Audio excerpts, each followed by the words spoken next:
संती दावियले करोनी सत्य न्याहाळोनी न्याहाळोनी सत्य न्याहाळोनी न्याहाळोनी सत्य न्याहाळोनी सत्य न्याहाळोनी संती दावियले करोनी. इतिहास जर बघितला आपण, दोनच गोष्टीचा प्रचार साधू संतांनी केला. कोणत्या दोन गोष्टी? आत्मानात्मज्ञान, नित्यानित्य विवेक. आत्मानात्म, नित्य अनित्य, क्षर अक्षर, चर अचर, जड चेतन, शाश्वत अशाश्वत, सत्य असत्य, या दोन गोष्टीचा बुवाप आपल्या साधू संतांनी केलेला आहे. लक्षात घ्या. आत्मानात्म ज्ञान ठेवावे सामोरा, आत्म्याविना येरा मानू नये. जीवनामध्ये जीवन जगत असताना नाना समस्या आपत्ती आपल्या जीवनात काय येतात, याचं मूळ काय? अनात्म वस्तूंचा संबंध जोपर्यंत आपल्या जीवनाच्या प्रत्येक क्षणाला येत असतो तिथपर्यंत जीवनाचे प्रत्येक क्षण दुःखानंच भरलेले असते, हे लक्षात घ्या. कारण अनात्म बुद्धीचे व्यवहार दुःख निर्मितसे सकळ. प्रत्येक क्षण दुःख काय ते अनात्म बुद्धीने व्यवहार करतो. म्हणून दोन प्रकारची बुद्धी, एक अनात्मबुद्धी आणि एक आत्मबुद्धी. आत्मबुद्धी कशाला म्हणावं? आपल्या शरीरामध्ये जी या माणसाजवळ बुद्धी आहे ती बुद्धी आत्मबुद्धी आणि अनात्मबुद्धी संतांच्या परिभाषेमध्ये पराभक्ती आणि अपराभक्ती दोन प्रकारची भक्तीचे प्रकार आहेत. पराभक्ती कशाला म्हणावं? आत्मपरक विचारांनी जो मनुष्य आपल्या अंतःकरणामध्ये ज्यांच्याविषयी आदर आहेत त्या आदर असणाऱ्या पूज्य व्यक्तीचं अनुकरण करून जीवन जगतो, त्याचं नाव आहे पराभक्ती, ज्याला संतांनी आत्मपरक विचार म्हटलं आहे. अनात्मबुद्धी कशाला म्हणावं? जो मनुष्य आपलं जीवन जगत असताना अनात्मबुद्धीचा वापर करतो, नको त्या बुद्धीचा वापर करतो, तेव्हा जीवनामध्ये माणसाच्या कलह तयार होते. लक्षात घ्या. संत लिहितात,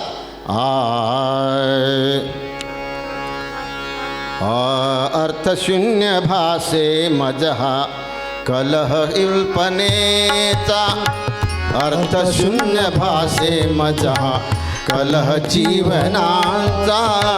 अर्थशून्य भासे मजहा कलह जीवनाचा. अर्थशून्य भासे मजहा कलह जीवनाचा. अर्थशून्य भासे मजहा कलह जीवनाचा.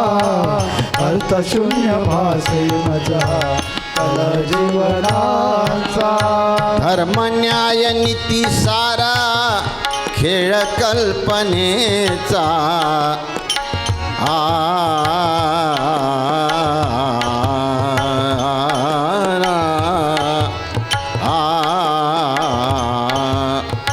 धर्म न्याय नीती सारा खेळ कल्पनेचा. अर्थशून्य भासे मजहा कलह जीवनाचा. अर्थशून्य भासे मजहा कलह जीवनाचा. अर्थशून्य भासे मजहा कलह जीवनाचा. अर्थशून्य भासे मजहा कलह जीवनांचा. धर्म न्याय नीती सारा खेळ कल्पनेचा. अर्थशून्य भासे मजहा कलह जीवनांचा. मनुष्य हा आपल्या जीवनमार्गामध्ये कुठे जात आहे हे जाणाऱ्यालाच कळलं नाही. अर्थशून्य भासे मजहा कलह जीवनांचा. धर्म न्याय नीती सारा खेळ कल्पनेचा. ज्याला आपण धर्म म्हणून धर्मनिष्ठ जीवन जगणारे म्हणतो, जे लोक धार्मिक आहेत, न्यायनिष्ठ आहेत, नीतिमूल्य जीवन जगणारे आहेत, त्यांच्या जीवन जगण्याच्या पद्धतीकडे, त्यांच्या साधनांचा वापर करण्याच्या पद्धतीकडे आपण विवेकदृष्ट्या विचार केलात, त्या धार्मिक भावनेमुळं माणसाच्या जीवनामध्ये कलह तयार होत आहे की मनुष्य शांत होत आहे, चिंतनीय विचार आहेत. जर धार्मिक भावना माणसाच्या मनामध्ये असेल तर धर्म हा धर्मच असला पाहिजे. पण जेव्हा धर्म हा शब्द उच्चारतो, धार्मिक आम्ही सगळ्याला म्हणवून घेतो, त्या धार्मिक असणाऱ्या भावनेमधून जर संघर्ष, हत्या, चीड, संताप, वैर, दुश्मनी जर निर्माण होत असेल तर त्याचं नाव धर्म म्हणावं की अधर्म म्हणावं? धर्म, न्यायनिष्ठ जीवन देणाऱ्या साधू संतांच्या समाजामध्ये जर आपण साधू संतांचे, देवांचे उपासक म्हणून जीवन जगत असू, तर आपल्या जगण्यामध्ये जर अन्यायाचा समजा व्यवहार होत असेल, अन्यायाचं जगणं जर असेल की जो अन्याय माणसाच्या जीवनामध्ये चिंता, शोक, संताप वाढवते, स्थिर शांत जीवन जगण्यास बाधा आणते, असं अन्यायाचं जीवन जगताना जर आपल्याला विचार येत नसेल की आमच्या संतांनी न्यायनिष्ठतेचं कथन केलं असताना सुद्धा आमचे पावलं कुठं पडत आहे, आम्ही कधी विचार करतो का? नाही. आम्हाला शोधन करायचं आहे देवांचं, आम्हाला शोधन करायचं आहे पुण्याचं, आम्हाला शोधन करायचं सुख शांती समाधानचं. आयुष्य जाते शोधन करत असताना, परंतु आमच्या जीवनामध्ये निष्पन्न होते काय? या देहामध्ये फक्त आपण देहाला भूषवण्याचं काम करतो. लक्षात घ्या, राष्ट्रसंतांनी लिहिलं आहे, सुंदर सजेला देह यह, सुंदर सजेला देह यह, धन से लबालब है भरा, धन से लबालब है भरा, धन से लबालब है भरा, सुंदर सजेला देह यह, सुंदर सजेला देह यह, सुंदर सजेला देह, दल बल सहित घूमे सदा, दल बल सहित घूमे सदा, दल बल सहित घूमे सदा, है बाल बच्चों से पूरा, है बाल बच्चों से पूरा, है बाल बच्चों से पूरा, है बाल बच्चों से पूरा, सुंदर सजेला देह यह, सुंदर सजेला देह यह, सुंदर सजेला देह।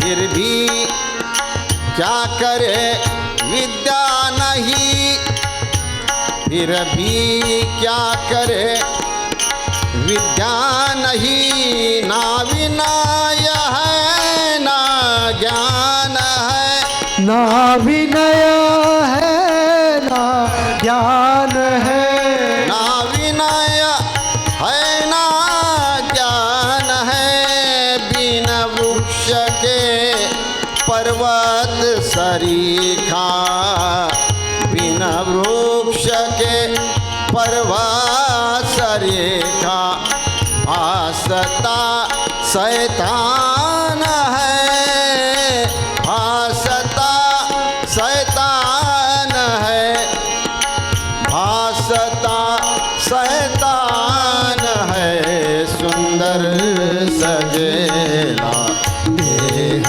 यह, सुंदर सजेला देह यह, सुंदर सजेला देह यह.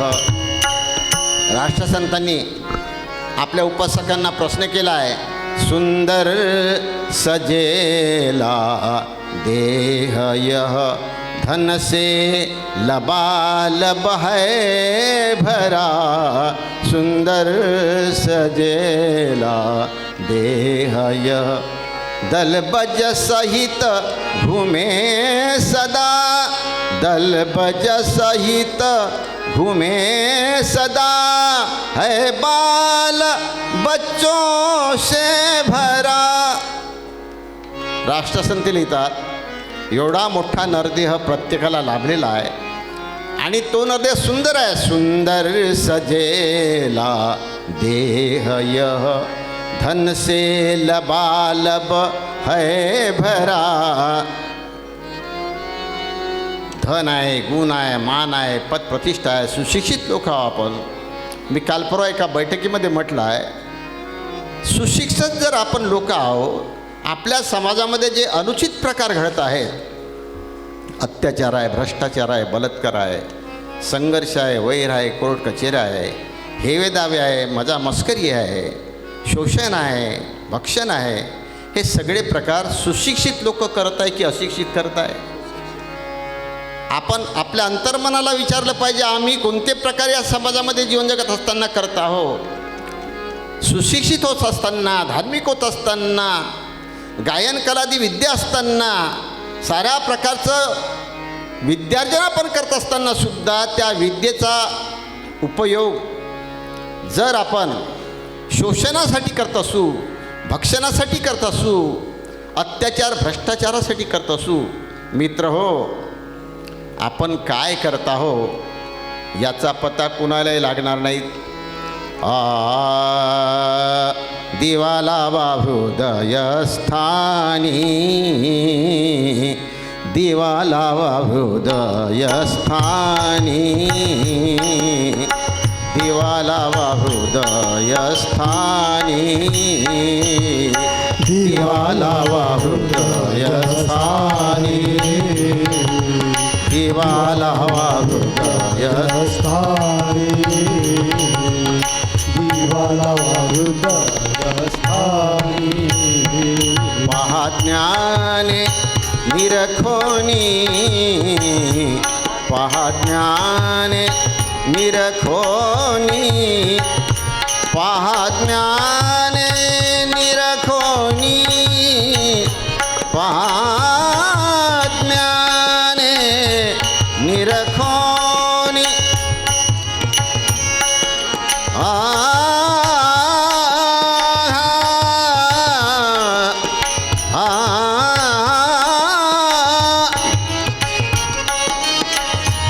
महाज्ञाने निरखोनी,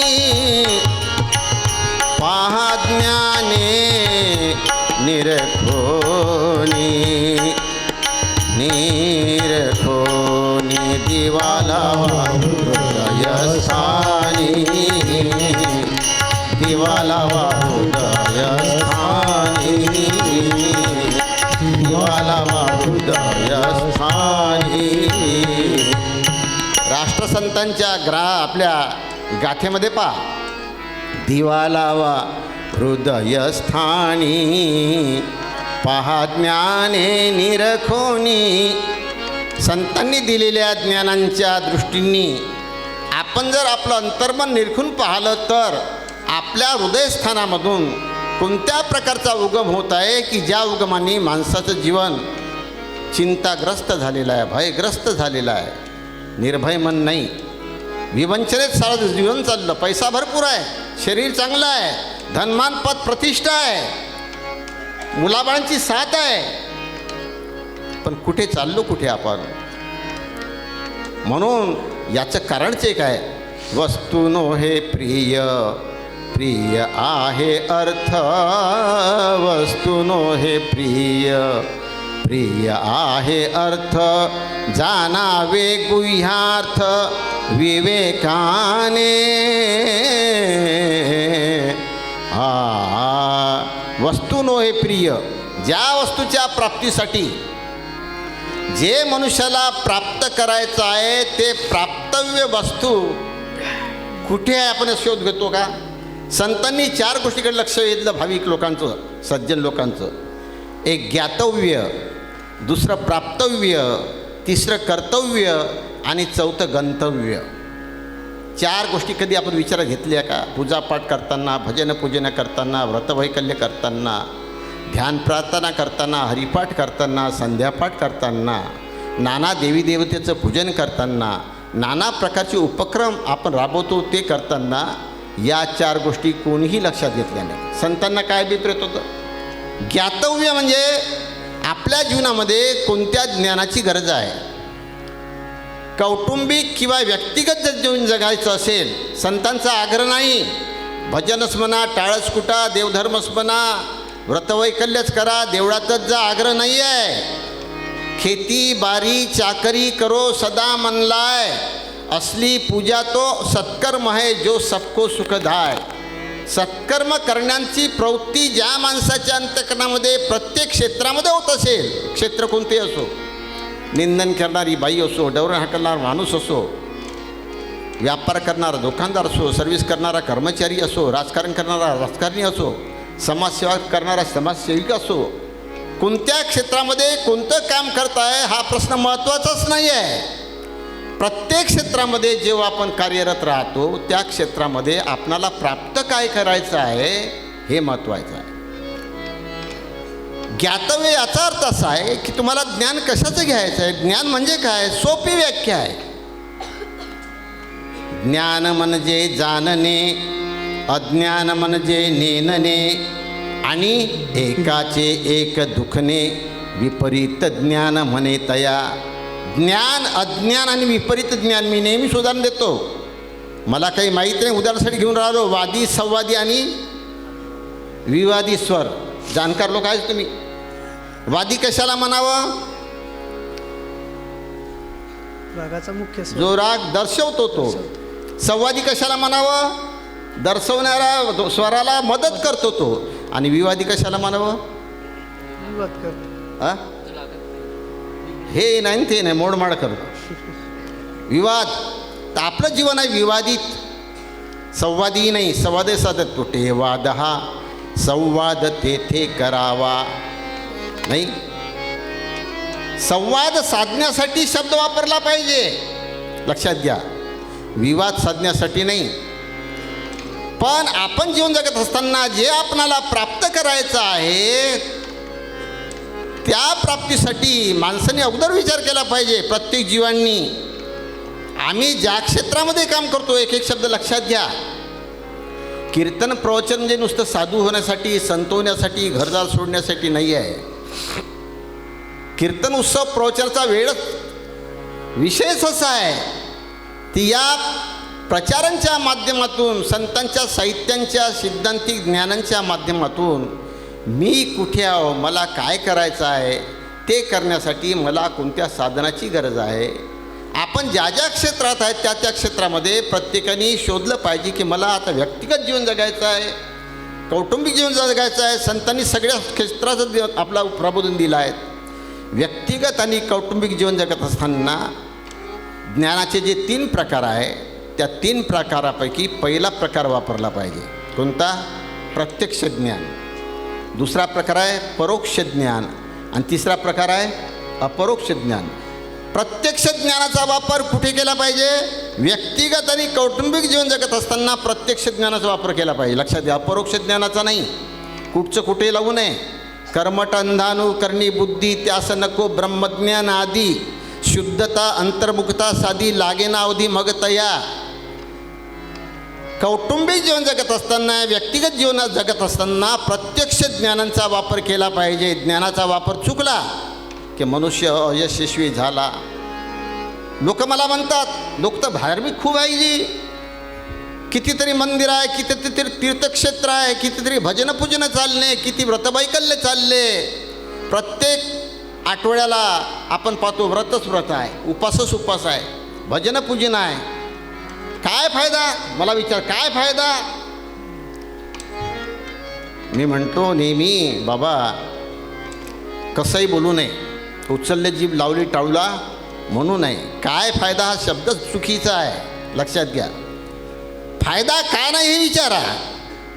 फायदा काय? फायदा हा शब्द चुकीचा आहे. कारण हे व्रतवैकल्य, भजन पूजन, ध्यान, प्रार्थना आमच्या संत सज्जनांनी आमच्यासमोर ठेवले आहे. ज्ञानवंतांनी आमच्यासमोर ठेवलेल्या साधनं लक्षात घ्या. अंतिम ध्येय अखंड शांती, अनुभव यावा जीवा प्रती, याच लागे केली स्तुती साध्य साधनांची. हे सगळे साधन कशासाठी आहे? जीवनामध्ये सुखशांती प्रस्थापित व्हावी, जीवनामध्ये कोणताही कलह तयार होऊ नये, जीवनामध्ये माणूस माणसापासून दूर जाऊ नये, जीवनामध्ये माणसाच्या अंतःकरणात प्रेमाचा झरा असला पाहिजे. पण केव्हा? अर्थशून्य भाषे मजा हा कलह जीवनाचा, धर्म न्याय नीती सारा खेळ कल्पनेचा. असं जर असेल, बाबाजी कोणतेही साधना करा, काही फायदा होणार नाही. धर्म हा धर्मच असला पाहिजेची खबरदारी घ्या.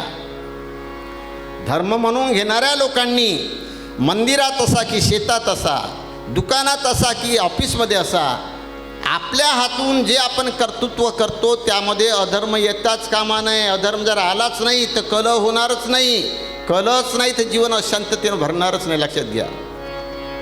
आपण जीवन कसं करतो? लोकांना मागतो बाबा, आपण शोध घेत नाही. आपल्याला फक्त एवढंच माहीत, देवा आमच्याकडे नजर ठेव, देवा आम्हाला सुख दे, हे सद्गुरुनाथा आम्हाला बुद्धी दे, बस इतकंच माहीत आहे. लक्षात घ्या. आम्ही संतांच्या वचनाकडे लक्षच नाही. सब संत ने यह कह दिया, सब संत ने यह कह दिया, मेरे हृदय में है प्रभु, मेरे हृदय में है प्रभु, मेरे हृदय में है प्रभु. सब संत ने यह कह दिया, सब संत ने यह कह दिया, मेरे हृदय में है प्रभु, मेरे हृदय में है प्रभु, मेरे हृदय में है प्रभु. इंसान क्यों नहीं बोलता, इंसान क्यों नहीं बोलता,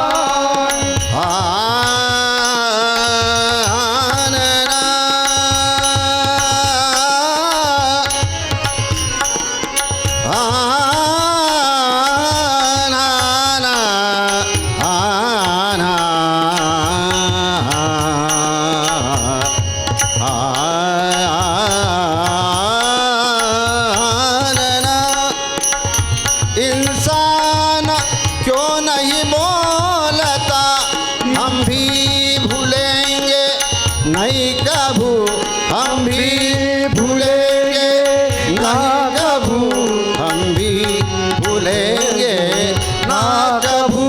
सब संत ने यह कह दिया, सब संत ने यह कह दिया, सब संत हृदय में है प्रभु, मेरे हृदय में है प्रभु, मेरे हृदय में है प्रभु. संत लिहितात, सब संत ने यह कह दिया, मेरे हृदय में है प्रभु. कुठं शोधतो म्हणता? ईश्वरम सर्वभूतानां तिष्ठती हृदयेषु अर्जुना. प्रत्येक साधू संतांनी कोणत्याही जातीचा, धर्माचा, पंथांचा, संप्रदायांचा संत सज्जन असू द्या, त्या संत सज्जनांच्या लिखाणातून आणि त्या संत सज्जनांच्या कथनातून स्वर्गामध्ये देव कोणत्याही संतांनी सांगितलं नाही. लक्षात घ्या. देव कुठे आहे? मेरे हृदय में है प्रभु, इंसान क्यों नहीं बोलता, हम भी ना भूलेंगे कभू. संतांचे वचन आम्ही कधी विसरणार नाही, असा हा माणूस का म्हणत नाही? हा माणूस फक्त देवळामध्ये भक्ती करायला येतो, आमचा जय जयकार करतो, आमची पुण्यतिथी करतो, आमचा उत्सव करतो, आमच्यासाठी धनमन धन वेचतो, आमच्यासाठी नाना प्रकारचे व्रत साधना करतो. पण हा का असा बोलत नाही की संत म्हणतात? संतांचा देव कुठे आहे? जनी जनार्दन ऐसे संतांचे वचन आहे ना. रोकडेची ज्ञान सांगे संत साधू जन, आधी लोभ सोडा दंभ वासना मुरडा. संतांचे संदेश आहे नाही.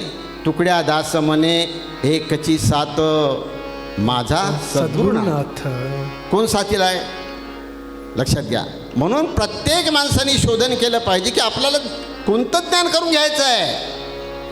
मी कोणत्या क्षेत्रामध्ये काम करत आहो त्या क्षेत्राचं ज्ञान जर करून घ्यायचं असेल तर प्रत्यक्ष ज्ञानाचा अर्थ असा आहे, जी तुमच्या जीवन जगण्यामध्ये ज्या वस्तू प्राणी पदार्थांचा सहयोग आहे, लक्षात द्या एक वचन, जीवन जगण्यामध्ये कोणतंही क्षेत्र घ्या, शाळा घ्या, दवाखाना घ्या, मंदिर घ्या, राजकारण घ्या, समाजकारण घ्या, शेती घ्या, प्रत्येक क्षेत्रामध्ये ज्या क्षेत्रामध्ये आम्ही कार्यरत आहोत त्या कार्यरत असणाऱ्या क्षेत्रामध्ये आमचा कशाशी संबंध आहे, वस्तू प्राणी पदार्थाशी संबंध आहे. त्या वस्तू प्राणी पदार्थांचा वापर कसा, केव्हा, कुठे, किती करावा याचं जर ज्ञान आम्हाला नसेल, असलेल्या क्षेत्रामध्ये आपणाला अपयश प्राप्त झाल्याशिवाय राहणार नाही. ही शिकवणूक आमच्या साधू संतांनी प्रत्येक सज्जनांना दिली आहे. एकाही साधू संतांचं असं मत नाही, एकाही देवाधर्माचं असं मत नाही, तुम्ही बिंदोक राहा, फक्त प्रार्थना म्हणत राहा, मी तुमचं जीवन पाहून घेतो. आहे का भाऊजी एखादा दाखला असा? कुठेच नाही. लक्षात घ्या, जीवन सुधारण्याची प्रक्रिया साधू संतांनी आम्हाला सांगितली आहे. जीवन न सुधारता ऐतखाऊ बनण्याची, विलासी बनण्याची, परावलंबन, अस्वतंत्र, पराधीन जीवन बनण्याची कला आमच्या साधू संतांजवळ नव्हती, ती सांगितली नाही. प्रत्येकाने आपलं जीवन स्वतंत्र बनवलं पाहिजे, स्वाधीन बनवलं पाहिजे, स्वावलंबी बनवलं पाहिजे. ही प्रक्रिया सज्जनांच्या मनामध्ये असली पाहिजे. पण संत लिहितात, वस्तू नो हे अर्थ, वस्तू नो हे प्रिय, प्रिय आहे अर्थ. वस्तू नो हे प्रिय, जी वस्तू आपण संबंधामध्ये वापरतो त्या वस्तूविषयी फक्त आपली आराधना नसावी, त्या वस्तूचा जो मागील अर्थ आहे, शब्दापूर्वीचा अर्थ असे आणि अर्था वाचून शब्द नसे. लक्षात घ्या, जो शब्द प्रयोग होतो, उदाहरण घेऊ, है प्रार्थना गुरुदेव से य स्वर्गमय संसार हो, अति उच्चतम जीवन बने परमार्थमय व्यवहार. शब्दाला शब्दरचना केली महाराजांनी. है प्रार्थना गुरुदेव से य स्वर्गमय, कोणाचा? आपला स्वर्गमय संसार झाला पाहिजे, यासाठी आपण रात्रंदिवस प्रार्थना करत आहोत. अंतर्मनाला विचार, आमचा संसार स्वर्गमय आहे का? आहे का? आहे. जर स्वर्गमय असेल संसार, देवाला मागायची काय गरज आहे?